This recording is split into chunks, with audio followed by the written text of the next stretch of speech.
आज हम class 7th Ruchira के 15वें पाठ का अभ्यास कार्य करेंगे।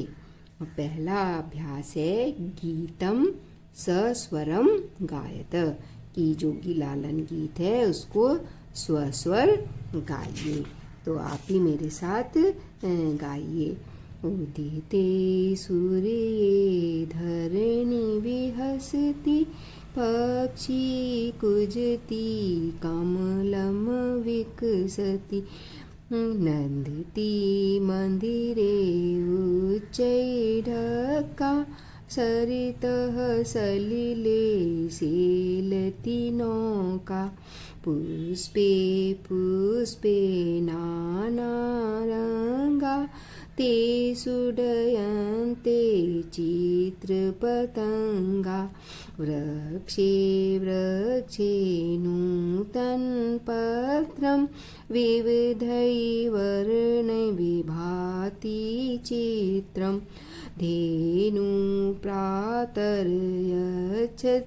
दुग्धं, शुद्धं स्वच्छं मधुरं स्निग्धं, गहने विपिने व्याघ्रो गर्जति, उच्चैस्तत्र च सिंहः नर्दति, हरिणोऽयं खादति नवघासं, सर्वत्र च पश्यति सविलासम्, उष्ट्रतुङ्गमन्दं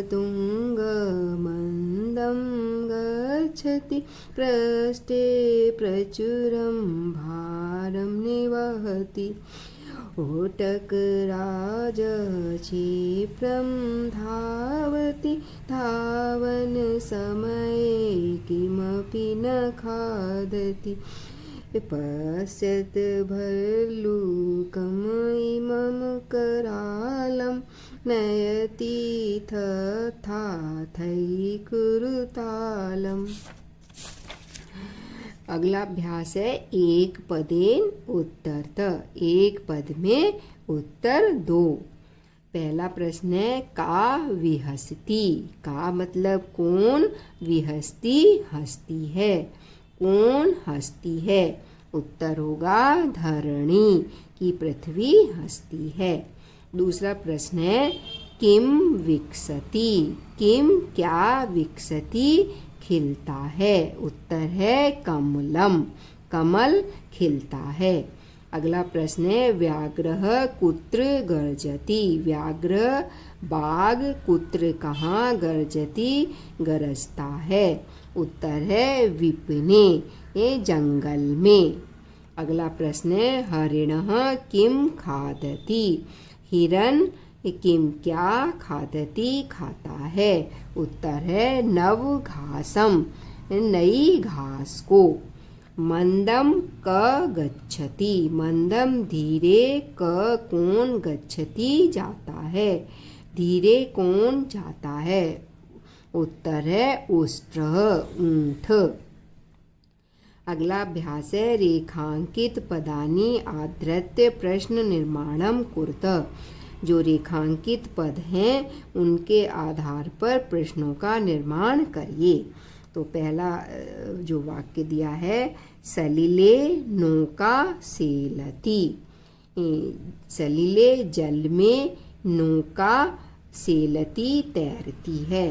तो अब हम इसका प्रश्न बनाएंगे जल में कौन तैरती है। तो यहाँ पे नौका शब्द जो है स्त्रीलिंग का प्रथमा विभक्ति का एक वचन है। तो हमारा जो उत्तर ये क्वेश्चन पद होगा वो भी प्रथमा विभक्ति का स्त्रीलिंग का एक वचन होगा का। तो प्रश्न बनेगा सलिले का सेलति, कि जल में कौन तैरती है। अगला है पुष्पेषु चित्र पतंगा डयन्ते, फूलों पर तितलियां मंडराती हैं। तो हमारा प्रश्न बनेगा किन पर तितलियां मंडराती हैं। तो तो जो पुष्पेषु पद है वो नपुंसक लिंग का सप्तमी विभक्ति का बहुवचन है। तो इसलिए हमारा जो प्रश्नवाचक पद होगा वो भी नपुंसक लिंग का सप्तमी विभक्ति का बहुवचन होगा। कि किस पर, तो किस पर के लिए शब्द आएगा केसु। तो प्रश्न बनेगा हमारा केसु चित्र पतंगा डयन्ते, किस पर तितलियां मंडराती हैं। अगला है उष्ट्रः पृष्ठे भारम वहति, ऊंट पीठ पर बोझ को ढोता है। तो हमारा प्रश्न बनेगा कौन पीठ पर भार को ढोता है। तो ये जो उष्ट्र शब्द है वो पुल्लिंग का प्रथमा विभक्ति का एक वचन है।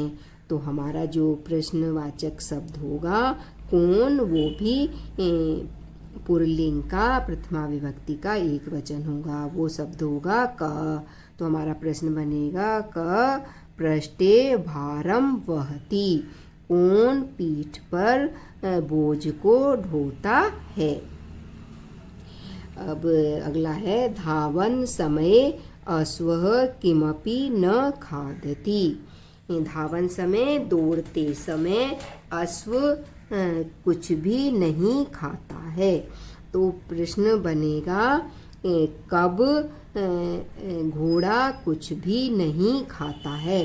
तो कब के लिए शब्द आएगा कदा। तो हमारा प्रश्न बनेगा कदा अश्वः किमपि न खादति, कि कब घोड़ा कुछ भी नहीं खाता है। अगला है सूर्ये उदिते धरणी विहसति, कि सूर्य के उदय होने पर पृथ्वी हंसती है। तो हमारा प्रश्न बनेगा कि किसके उदय होने पर पृथ्वी हंसती है। तो जो सूर्य है वो पुल्लिंग का सप्तमी विभक्ति का एक वचन है। तो इसीलिए हमारा प्रश्नवाचक पद भी पुल्लिंग का सप्तमी विभक्ति का एक वचन होगा। वो पद होगा कस्मिन। कस्मिन उदिते धरणी विहसति, किस के उदित होने पर पृथ्वी हंसती है। अगला अभ्यास है मंजूषातः समानार्थक पदानि चित्वा लिखत, कि मंजूषात में कुछ समान अर्थ वाले पदों को चुनकर उनको लिखिए। तो पृथ्वी, पृथ्वी, देवालय, देवालय में, जले, जल में, वने, वन में, मृग, हिरण, भयंकरम, भयंकर। तो अब हमें कौन सा इनके पद को समानार्थक जो ये शब्द दिए हैं इनके समानार्थक पद यहाँ पर लिखने हैं। तो पहला है धरणी, धरणी यानी पृथ्वी, तो यहाँ पे आएगा पृथ्वी।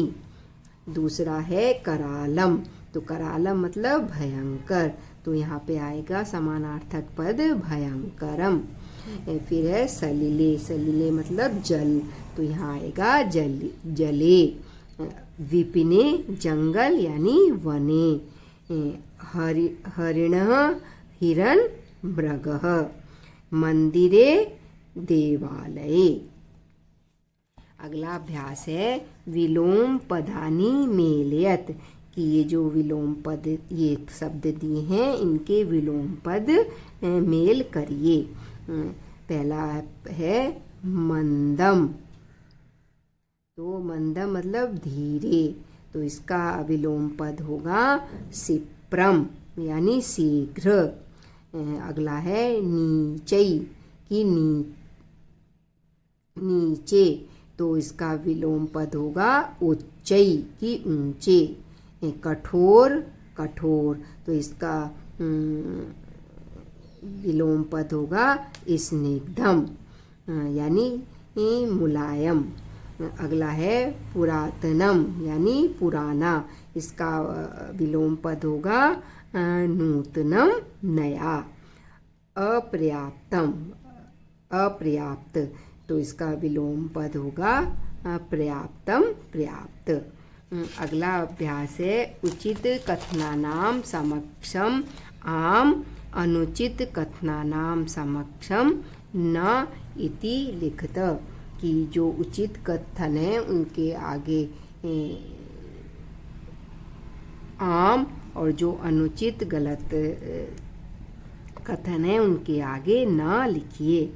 तो पहला वाक्य है धावन समय अश्वः खादति, धावन समय दौड़ते समय घोड़ा खादति खाता है, तो ये वाक्य गलत है, तो इसलिए हम यहाँ न लिखेंगे।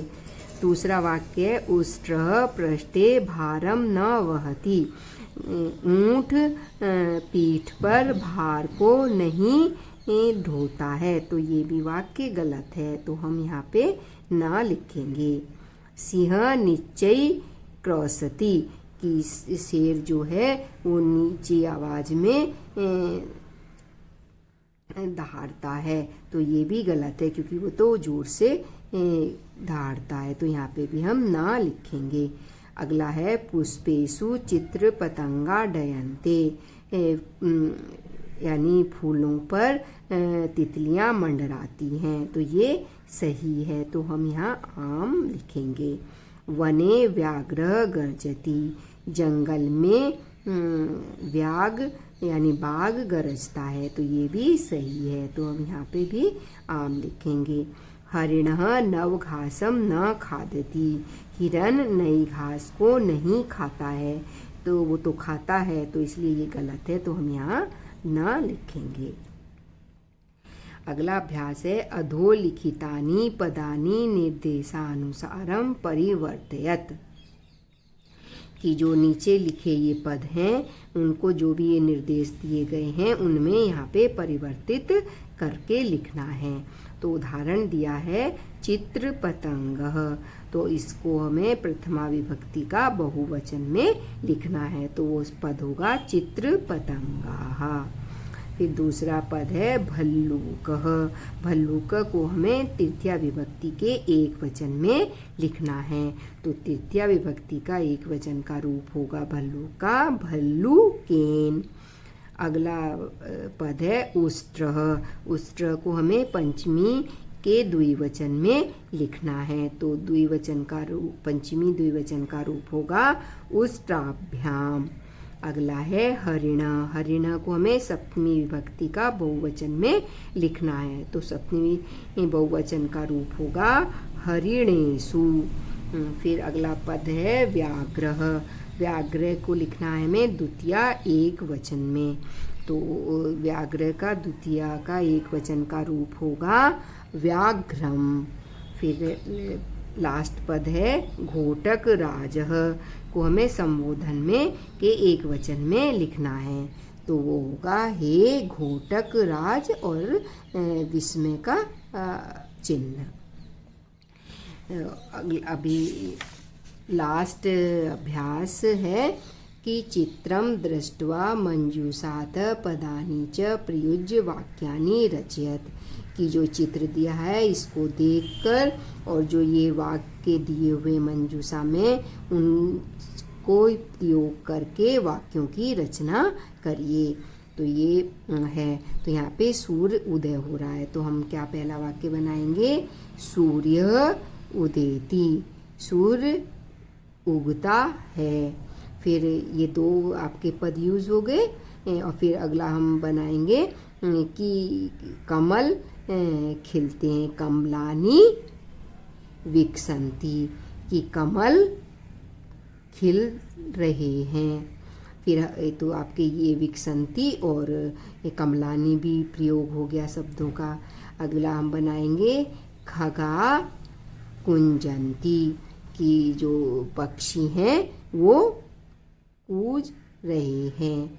फिर है चित्र पतंगा डयन्ते, कि जो ये तितलियां हैं ये चित्र पतंगा डयन्ते फूलों पर मंडरा रही हैं, तो चित्र पतंगा डयन्ते, कि तितलियां फूलों पर मंडरा रही हैं, तो हमारा ये वाक्य बन गया। फिर अभी लास्ट वाक्य बनेगा बाला क्रीडंती। बाला यानी बच्चे खेल रहे हैं, तो बाला क्रीडंती। तो अभी हमने ये चित्र को देख के और इन शब्दों का प्रयोग करके 5 वाक्यों को बना दिया है। तो बच्चों, ये हमारा 15वें पाठ का अभ्यास कार्य भी पूर्ण हुआ। और इससे संबंधित आपके कोई भी सवाल अथवा डाउट हैं तो उन्हें कमेंट्स बॉक्स में लिखकर अवश्य पूछें। धन्यवाद।